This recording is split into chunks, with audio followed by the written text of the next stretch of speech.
Hi guys, my name is Crystal and welcome to my YouTube channel. At the moment I have what I believe is the flu. My nose is now running, I've got a sore throat, I feel dizzy and I don't feel well. It's best not to go out to the shops like this because A, I am in danger of collapsing, falling down in the middle of the street. If you go way back to when we all had the first COVID jabs, I had that AstraZeneca. The first jab I had was AstraZeneca. I went down to the Strood Medical Centre to get my first flu jab. After the first flu jab, the same day my period started, and it didn't stop for 3 months. I had a continuous period after the AstraZeneca jab for 3 months.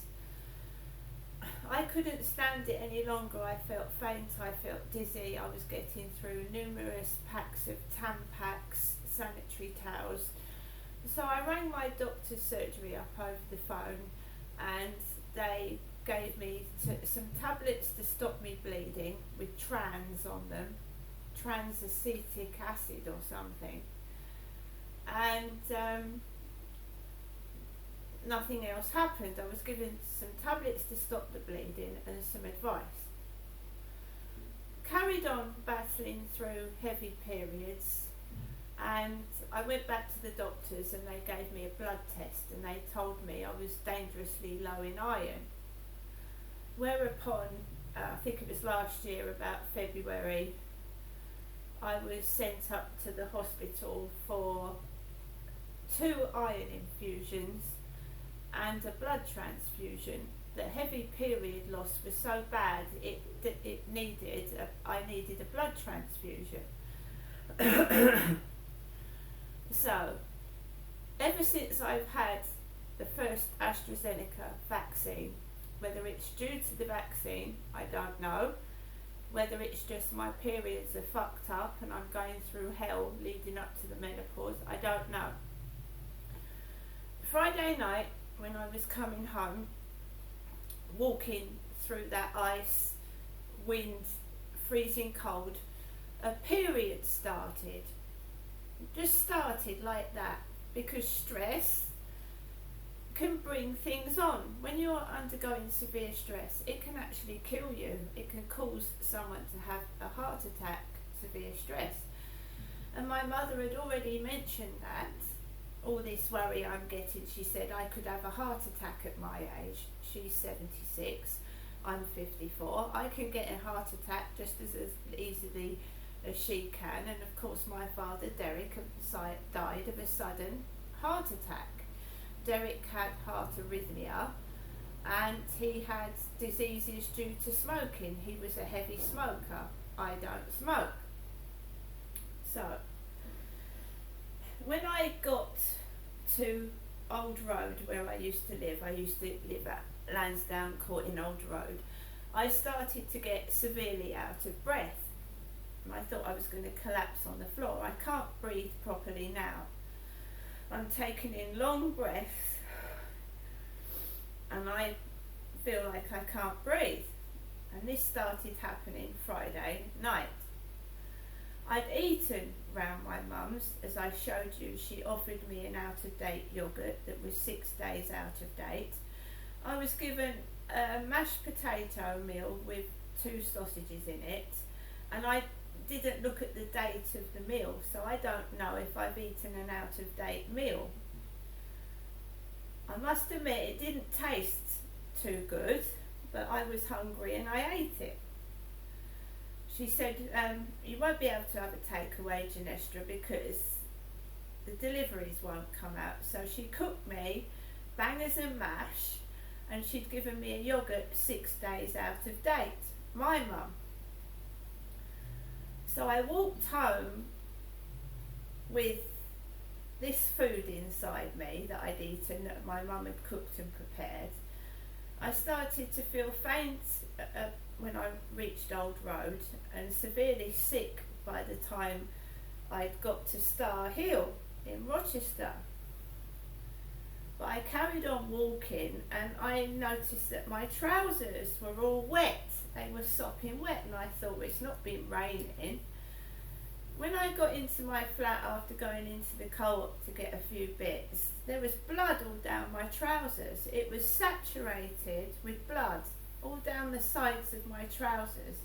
I'd been walking possibly a mile or half a mile down the road with blood dripping down my trousers. I was left to walk home in that condition. So the stress, I believe, and my mother was shouting at me, yelling, trying to start an argument, brought on a period. So since Friday, I've been having again heavy blood loss, heavy period blood loss with great big clumps of clotted blood. And I'm sat here not able to stand up properly because whenever I stand up I feel dizzy. Now my doctors has prescribed me iron tablets, which I picked up in Strood last Wednesday, and I'm taking iron tablets again. I won't be going round to my mother's. I can't live with somebody like that. I can't. I was shouted at. There was no need for it. It was like she's pushing me to do something, pushing me to get cross, trying to start arguments to raise the level of interest, you know, making it a heated argument like she had with my father. They used to have horrific rows when my dad used to hit her. It's like she instigates it on purpose. She wants somebody to get annoyed and cross and shout at her. But she was shouting at me. It was causing me tremendous stress and it made me feel really, really sick.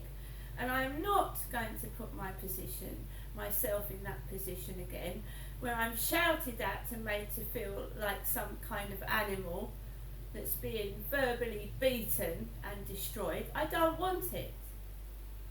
Nobody sees what goes on behind closed doors. Sue goes into that woman for 5 minutes. She doesn't live in there with her. She doesn't experience what my dad went through or what I go through when the door is bolted, locked and slammed shut and I'm continually verbally beaten and made to feel guilty for being alive. I don't want it anymore. So I've made myself a hot cup of soup and I want a peaceful Christmas by myself without that woman constantly phoning me. It's like something out of Single White Female, trying to copy me, copy my YouTube videos, copy what I'm saying, going through things and copying me. It's like the Single White Female. She's obsessed. She can't leave me alone and I've had enough of it. Gonna have my soup. I've had a bath. I've had a relaxing bath with no interruptions. No one's taking things off me. No one's taking my money. No one's telling me what to do. And I'm living how I want to live. And for the first time in months, I've actually had a relaxing bath, would you believe? But stress is a killer, and it killed my father. See you later.